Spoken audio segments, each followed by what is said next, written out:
नमस्तेभ्यः। ओम नमः सिद्धेभ्यः। ओम नमः सिद्धेभ्यः।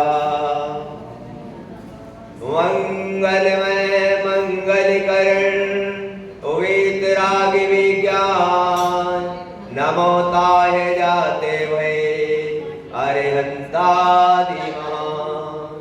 नमन चरण में कर रहे अनुनय से कर जो कदम कदम बढ़ते चले मोक्ष महल की ओर। कदम कदम बढ़ते चले मोक्ष महल की ओर। अरे अनंता अनंत सिद्ध परमेष्टि भगवान की 1008 श्री आदिनाथ भगवान की 1008 श्री पार्श्वनाथ भगवान की 1008 श्री महावीर भगवान की आचार्य गुरु श्री विराट सागर जी महामुराज की आचार्य गुरु श्री विश्व सागर जी महामुराज की अहिंसा वही जिन धर्म की।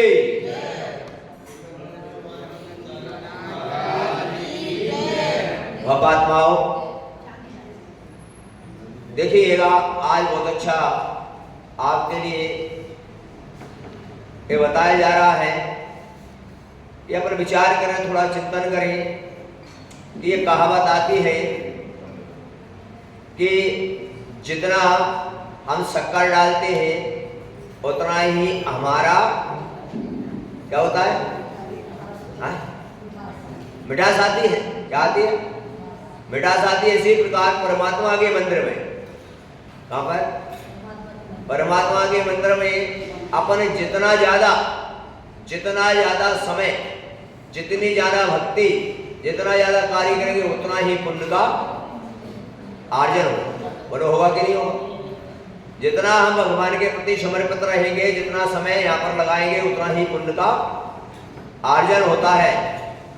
इसलिए अपन को विचार करना है चिंतन करना है कि हमारा जो समय है अमूल्य मनुष्य जन्म का इसे हम परमात्मा के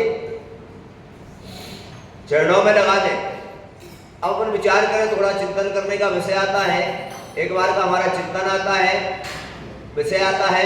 एक बार किसी जगह जाते हैं जैसे तुम्हारे आए हैं इसी प्रकार आए और आने के बाद देखा गया लोगों ने कहा महाराज हमने कहा भाई थोड़ा सा समय है 2-5 दिन का।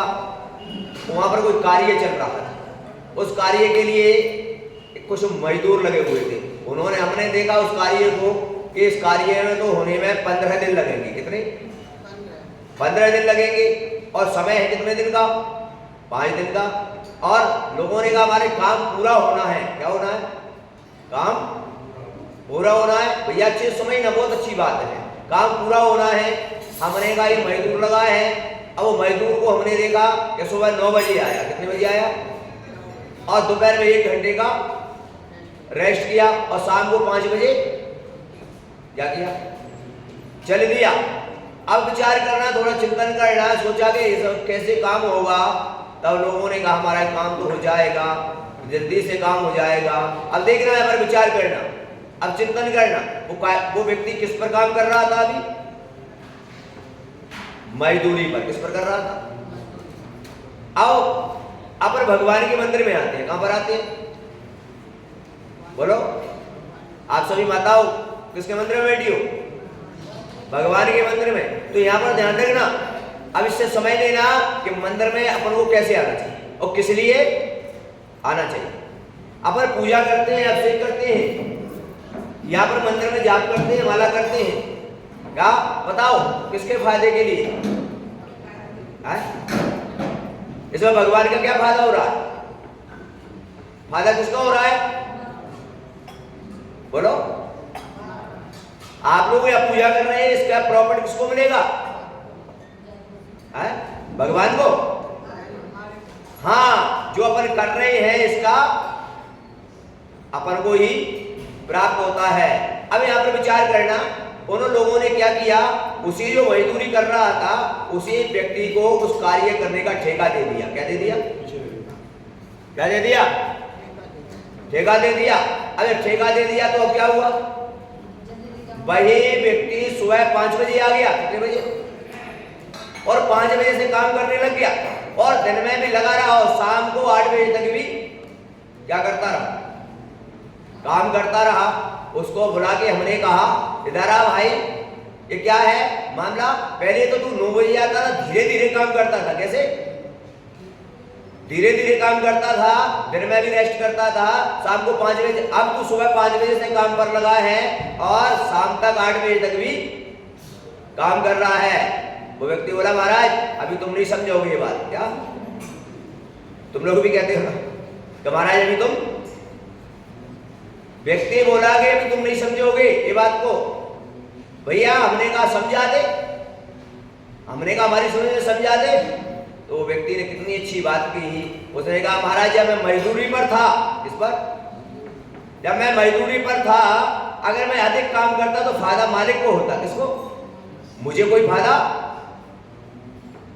मुझे तो उतना ही मिलता। कितना? मुझे तो उतना ही मिलता जितनी मेरी ठीक है, जितनी मेरी मजदूरी थी उतना ही मिलता। काम भले में कितना भी अधिक कर देता पर मुझे मजदूरी उतना ही मिलती। लेकिन अब एक काम मुझे ठेके पर दे दिया गया है और अब ठेके पर दे दिया, उसी काम को मैं 5 दिन में पूरा करूंगा और 15 दिन की जो मेरी मजदूरी की इनकम है वो मुझे मिलेगी। इसमें मेरा फायदा होगा, इसलिए मैं काम जल्दी जल्दी कर रहा हूं सुबह से, क्योंकि मेरा फायदा है, इसमें मालिक का फायदा नहीं है। बंधुओं बस इसी प्रकार से अगर हम इस धर्म को मजदूरी पर न करते हुए अगर किस पर करें, है किस पर करें बोलो, तो फायदा किसका है? यानी आपके लिए अभी जो कर रहे हो सिर्फ मजदूरी क्या मिल रही है ना? और मजदूरी का मतलब समझ गए ना कि जीवन चलाने की व्यवस्थाएं क्या। और जब हम इसी धर्म को जिस प्रकार उसको जब ठेका दे दिया तो उसी ने उसी काम को 5 दिन में पूरा कर दिया और 15 दिन का पूरा पैसे के फायदा उस व्यक्ति को हो जाया करता है। उसी प्रकार से ये धर्म है हमारा, देव शास्त्र है। इसके लिए हम ये मानकर सिर्फ ना करें कि मंदिर में आकर हमको अभिषेक करना है, मंदिर में आके पूजा करना है, मंदिर में आके हमको बैठना है, ये हम यहाँ पर क्रियाएं करना है। नहीं, ये मंदिर मेरा है, ये भगवान मेरे हैं क्या, और मेरे हैं तो मुझे तो दिन रात इनकी सेवा में क्या करना है, लगना है। और जब दिन रात इनकी सेवा में लग जाओगे तो तुम्हारे लिए क्या सारा जो फायदा होने वाला है। क्या भगवान को तो कोई फायदा, क्योंकि भगवान ने तो अपनी जो प्रॉपर्टी करनी थी वो सारी कर ली। उन्हें तो जो प्राप्त करना था उन्होंने कर लिया। उन्होंने तो अपने कर्मों की निर्जरा कर ली थी, कर ली। उन्होंने तो सिद्ध पद को प्राप्त करना था, उस सिद्ध पद उनको प्राप्त हो गया। अब तो भवात्माओं आपके लिए अपना स्वयं का प्रॉफिट सोचना है, आपके लिए स्वयं का फायदा सोचना है कि मैं यहाँ पर आकर जितना ज्यादा से ज्यादा यहाँ पर प्रॉफिट कर सकूं, जितना ज्यादा से ज्यादा पुण्य का अर्जन कर सकूं, जितने ज्यादा से ज्यादा कर्मों की निर्जरा कर सकूं, क्या वो मेरा स्वयं का फायदा है। और स्वयं का यह फायदा होगा तो हम भी एक दिन परमात्मा बन जाए। बंधु हो विचार करो तो क्या करना है हमको, कैसे करना है धर्म, बोलो बताओ धर्म कैसे करना है? मजदूरी पर है, किस पर करना है बोलो? है नहीं मजदूरी नहीं। बंधु हो विचार करना, क्योंकि ध्यान रखना अपने जीवन में विचार कर लेना, चिंतन कर लेना। अगर आपके लिए भगवान से कुछ फायदा चाहिए, तो प्रॉफिट चाहिए क्या, तो क्या करना, एक प्लॉट मत मांगना। क्या मत मांगना, क्या मत मांगना, प्लॉट मत मांगना। भगवान के पास आकर के ना, जैसे पिता की संपत्ति होती है, क्या होती है, पिता की संपत्ति होती है, तो पिता से क्या मत मांगना, एक घर मत मांगना, एक प्लॉट मत मांगना। क्या पिता की सेवा करना, और पिता की सेवा करके बोला जब पिता की सेवा करेगा बेटा तो क्या उसको प्लॉट मांगने की जरूरत है? अरे वो तो पूरी वसीयत का मालिक क्या बन जाएगा, है बन जाएगा कि नहीं बोलो? क्या तो भगवान के पास आकर क्या मांगना, अरे वसीयत मांगना, क्या आपकी वसीयत कैसे बन जाए? भगवान के मंदिर में आकर कहना, भगवान मुझे प्लॉट नहीं चाहिए, मुझे यानी संसार के, मुझे तो आपकी पूरी वसीयत चाहिए। और भगवान की वसीयत क्या है? मोक्ष। क्या है? बोलो क्या है? मोक्ष। तो क्या क्या मांगना है यहां पर आगे?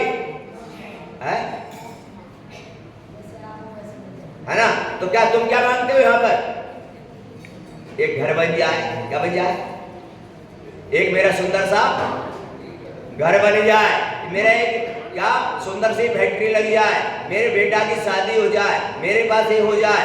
क्या कर रहे हो? क्या कह रहे हो? अरे ये तो कोई बड़ी बात नहीं है। तो यहां पर आकर कहना, भगवान मुझे क्या चाहिए? मुझे ये सब चीज नहीं चाहिए। मेरे पास जो भी है, मेरे पास जो भी है वो भी आपके चरणों में मैं समर्पित कर दूं, पर मुझे आपकी वसीयत चाहिए। क्या चाहिए?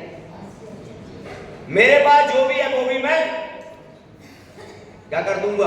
आपके चरणों में समर्पित कर दूंगा। पर भगवान मुझे संसार की ये चीज नहीं चाहिए, मुझे तो आपकी क्या चाहिए? वसीयत चाहिए। क्या? और ये वसीयत अगर तुमने ले ली और वसीयत तुमने प्राप्त कर ली तो तुम्हें संसार में तीनों लोक में किसी चीज की आवश्यकता नहीं पड़ेगी।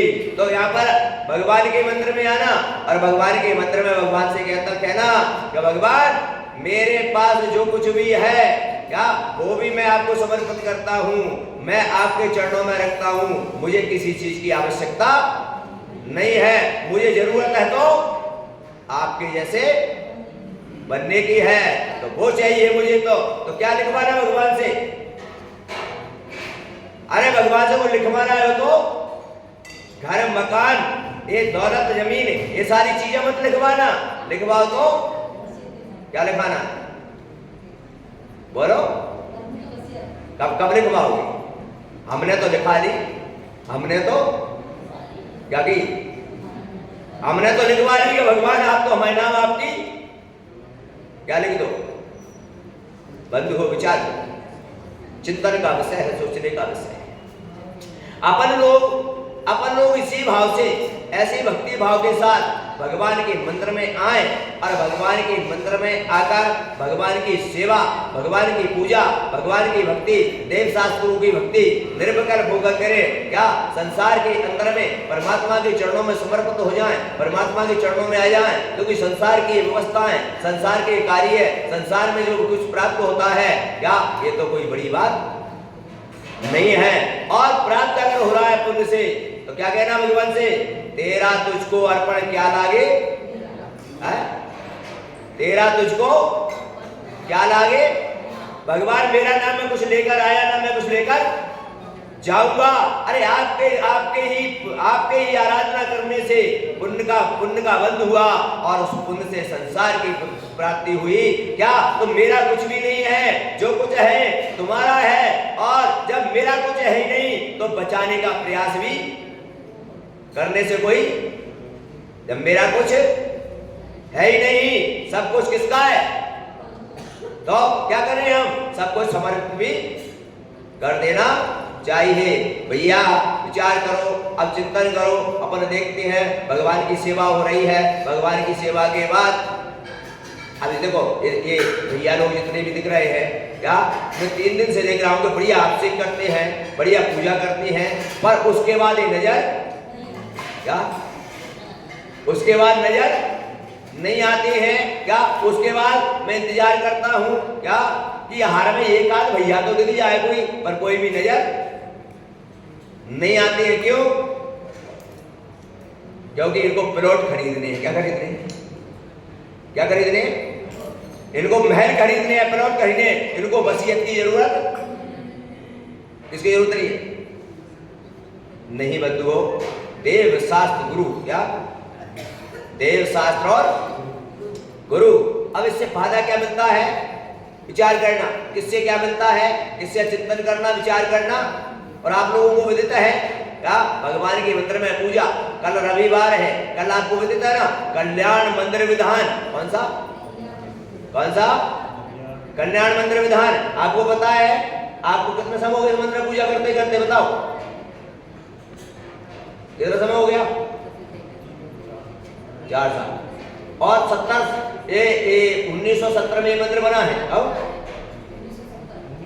1970 में मंदिर बना है, कितने साल हो गए बताओ? है 54 साल। 54 साल के अंदर में, और ये प्रतिमा है ये तो प्राचीन है और भी प्राचीन है, लेकिन जो पार्श्वनाथ भगवान यहाँ पर बैठे हुए हैं मूल नायक, आप बताएंगे मुझे कितने दिन से आप लोग पूजा करते हो? ये पार्श्वनाथ भगवान की क्या आस्ते हैं बताओ? आप लोग रोज अभिषेक करते हो, आप पूजा करते हो, आप मुझे बताएंगे क्या? और इनके अंदर क्या विशेषता है? क्या आपने कभी गौर से देखा भगवान को? क्या बस यूं किया और चल दिए?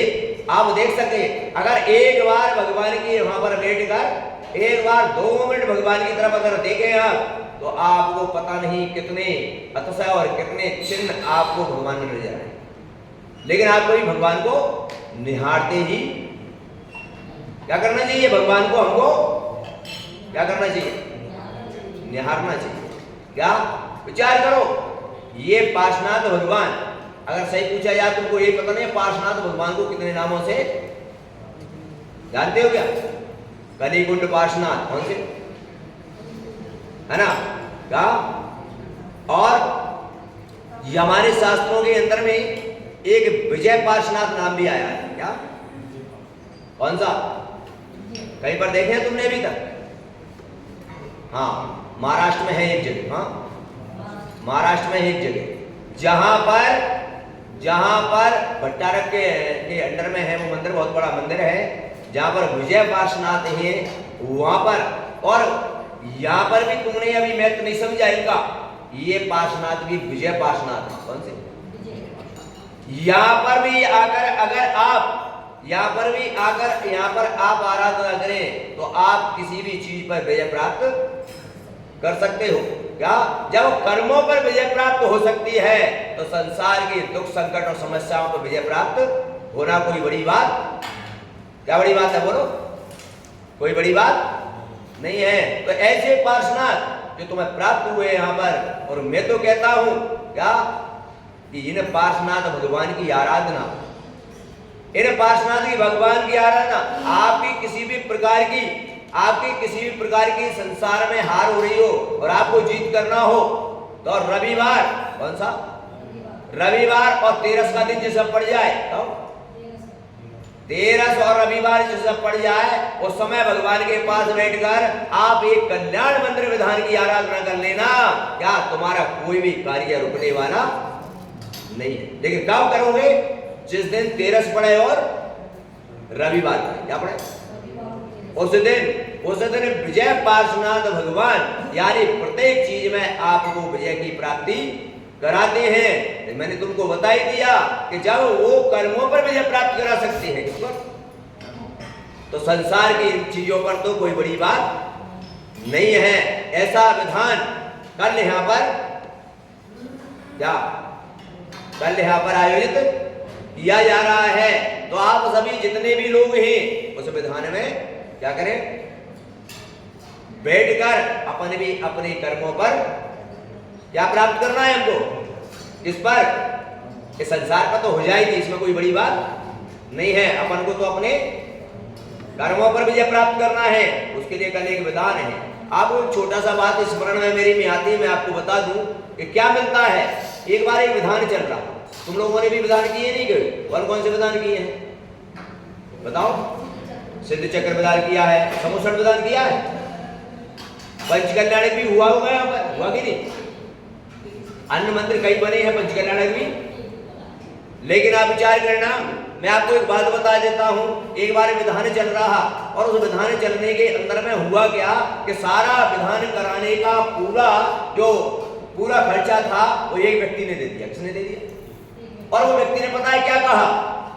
उसने कहा 50 लाख लगे, 1 करोड़ लगे, जितने भी लगे। और वो व्यक्ति ने क्या कहा कि मेरा कहीं पर भी नाम नहीं आना, क्या नहीं आना चाहिए? नाम नहीं आना। विधान शुरू हो गया। अब जैसे ही विधान शुरू हुआ वैसे नगर के बड़े बड़े श्रेष्ठी आए। कौन आए? श्रेष्ठी जानते हो ना, बड़े बड़े पैसे वाले। और उन्होंने महाराज से आकर कहा कि महाराज हमारे लायक भी अगर कोई क्या हो, काम हो तो आप हमको, आप लोग भी बैठे हो ना अभी सब, अभी यहाँ पर एक बड़ा विधान और बड़ा मंच लग जाए तो तुम्हारे मन में भी ये जिज्ञासा जाग जाएगी कि हमारे योग भी कोई कार्य है, हमारा द्रव्य भी इसमें क्या हो जाए, हमारा द्रव्य भी दान में लग जाए, सबकी भावना बनती है। वहां पर तो सारे लोग आए, सारे लोग आने के बाद बोले अब विधान की व्यवस्था तो हो गई। महाराज ने कहा अब क्या करें, हमारे दिमाग में बात आई और हमने कहा कि महाराज जो भी आपके पास आए, जो भी आज्ञा लेने आए क्या, और श्रावक अगर ये कह दे कि मैं आपकी आज्ञा का क्या करूंगा, तो अब क्या बोलना है, प्रत्येक श्रावक को बोलना है कि आपको परिवार सहित विधान में बैठना है। किसमें बैठना, किसमें बैठना, क्योंकि विधान की व्यवस्था तो पूरी हो गई। ठीक है, नगर के बड़े बड़े श्रेष्ठी आए, उन्होंने कहा 10-20 लाख का हम भी, अब उनको क्या पता था, क्या हुआ महाराज के पास आए, बोले आज्ञा का पालन करोगे, बोले करेंगे। महाराज ने कहा परिवार के सहित कहां बैठो, विधान में बैठो। क्या सारे लोग बैठ गए। नगर का एक सबसे बड़ा सेठ था, कौन था, उसको भी पता लगा और वो भी आ गया, जो कभी मंदिर क्या आता ही नहीं था, क्या वो भी आया, उसको भी गुरुवर ने आज्ञा दे दी कि तुम्हें कहां बैठना है। बस अब सारा पाठ शुरू हो गया, विधान शुरू हो गया और विधान चला बढ़िया ठाठ से 8 दिन तक। 8 दिन तक विधान चलने के बाद में 2 दिन बीते। 2 दिन के बाद वो नगर का जो सेठ था, कौन, जो कभी मंदिर नहीं आता, वो 2 दिन बाद नगर का सेठ आया अपने परिवार के साथ, और नगर का सेठ परिवार के साथ आकर महाराज के चरणों में नतमस्तक हुआ और नतमस्तक होकर बोला महाराज मैं आज से नियम लेता हूं कि रोज भगवान का अभिषेक करूंगा। कौन बोल रहा है, नगर का, जिसकी 50 फैक्ट्री, जिसको पानी पीने तक को भी जानी थी। मैं नियम लेता हूं, मैं रोज अभिषेक करूंगा, पूजा करूंगा, नगर में जो साधु आएंगे उनका मेरा घर पर आहार बनेगा और मैं उनको आहार दूंगा। क्या देव शास्त्र भक्ति करने के बाद ही मैं भोजन पानी ग्रहण। कौन ले रहा है नियम, जिसको एक मिनट की भी बंधु हो। महाराज ने उससे पूछा बात क्या है, कारण क्या है, ये बता पहले, कारण क्या है। जो व्यक्ति मंदिर नहीं आता, क्या मंदिर के कार्यों के लिए, समाज के कार्यों के लिए उसके घर पर जाते थे, लाखों रुपए का दान तो देता था, लेकिन कभी मंदिर टाइम ही नहीं था, क्या नहीं था। बंधु उस व्यक्ति ने कितनी अच्छी बात कही। उस व्यक्ति ने कहा महाराज मैं अभी तक भूला हुआ था, मुझे पता नहीं था, मैं मिथ्यात्व की अवस्था में जी रहा था। मैं सोच रहा था कि मैं कमाता हूं, मेरी फैक्ट्री कमाती है। कौन कमाती है, किस भूल में था मैं अभी तक, मैं कमाता हूं, मेरी फैक्ट्री कमाती है, मेरी दुकान कमाती है। लेकिन आज मैं जब विधान में बैठा और विधान में बैठने के बाद मुझे विदित हुआ क्या मैं नहीं कमाता, भगवान की भक्ति करने से जो पुण्य आता है उससे धन आता है। मैं भी भूला हुआ था। बोले क्या हुआ, बोले जब से मैं मैदान में बैठा हूं, क्या मेरी इनकम जो रोजाना लाख रुपए की थी वो 2 लाख रुपए पर पहुंच गई। इससे सिद्ध हो गया कि मैं नहीं कमाता, मेरी फैक्ट्री नहीं कमाती, मेरी दुकान नहीं कमाती। अगर लक्ष्मी आती है तो पुण्य से आती है। किससे आती है, बोलो भाइयों, किससे आती है? पुण्य से आती है। उस व्यक्ति, जब तक वो व्यक्ति कोई इस बात का भान नहीं हुआ, जब तक उस व्यक्ति को ज्ञान नहीं हुआ, तब तक वो संसार में ही पड़ा था, भगवान की भक्ति नहीं करता था, गुरुओं की सेवा नहीं करता था। और वो सोचता था कि मैं कमाता हूं, मेरी फैक्ट्रियां कमा कर देती हैं, मेरी दुकान कमा कर देती है। बंधुओं, दुकान और फैक्ट्री और अपन तो एक निमित्त कारण है। क्या है, एक निमित्त कारण है, लेकिन बगैर पुण्य के कुछ भी, बोलो, बगैर पुण्य के कुछ भी नहीं मिलता। और उस व्यक्ति ने कहा कि महाराज बस अब तो मैं भगवान की भक्ति में लग जाऊंगा, अब मुझे इन चीजों की कोई जरूरत नहीं है, जितना काम मुनियों को देखना है देखते रहेंगे, मैं तो अब से पूजा करूंगा, गुरुओं की सेवा करूंगा और आनंद से अपने जीवन को भगवान के प्रति समर्पित करूंगा। क्योंकि वास्तव में मुझे विदित नहीं था जब तक, तब तक तो मैं संसार के मिथ्यात्व में जीता रहा, और जब मुझे आज ये विदित हो गया कि धर्म से सब कुछ मिला करता है, धर्म जब करते हैं तो पुण्य ही पुण्य का आर्जन हुआ करता है। ऐसे पुण्य का आर्जन करने के लिए आज तुम्हें मनुष्य जन्म मिला है, देव शास्त्र गुरु की शरण मिली है। तो आपसे भी मेरा यही निवेदन है कि आप भी ऐसा धर्म करो, ऐसे पुण्य का आर्जन करो कि आपको धर्म ही धर्म करना पड़े, बाकी संसार की व्यवस्था तो ऑटोमेटिक चलती रहे, आपका जीवन धन्य हो जाएगा। क्या? और आप जानते हो पुण्य फला अनंता, पुण्य का फल है अनंत पद। क्या है पुण्य का फल? क्या है? अनंत पद की प्राप्ति। क्या है? इसलिए ऐसे पुण्य को अर्जन करने के लिए आपसे बस इतना ही कहूंगा मैं आज, ऐसे पुण्य को अर्जन करने के लिए आप भगवान के प्रति समर्पित हो जाइए। अपना कहो भगवान मेरा संसार में कुछ भी नहीं है, जो कुछ है आपका है, और तेरा मेरा कुछ जब है ही नहीं तो तेरा तुझको अर्पण क्या लागे, मैं जीवन मेरा समर्पित है। मुझे ऐसा पुण्य बंद हो जाए कि मैं भी अनंत पद को क्या हो जाऊं, प्राप्त हो जाऊं। भगवान इससे ज्यादा मुझे कुछ भी नहीं चाहिए, बस जीवन अपना सार्थक बोलो हो जाएगा कि सार्थक हो जाएगा। इसलिए आप लोगों से मेरा इतना ही कहना है, जितना आपके पास पुण्य अर्जन करोगे बंधु हो, इधर पुण्यार्जन करोगे उधर तुम्हारी फैक्ट्री दिन दूनी रात चौनी अपने आप बढ़ती चली जाएगी। क्या आपको पता भी नहीं चलेगा। और बंधु हो अगर पुण्य नहीं है तो कितना भी दिमाग लगा लो, कितनी भी मेहनत कर लो, कितना भी कुछ कर लो, पुण्य अगर नहीं है तो बोलो कोई भी कार्य की सिद्धि नहीं हुआ करती है। इसलिए आप लोगों को बड़ी आनंद, अभी हमारे नगर में कुछ समय 8 बजे संघ का प्रवेश होने वाला है। सभी माता बहनें पूजा के निवृत्त हों, संघ प्रवेश होगा। अपन सभी लोग यहाँ पर बैठे हैं, एकत्रित हो गए, संघ का आगमन होगा, संघ का अपन यहाँ पर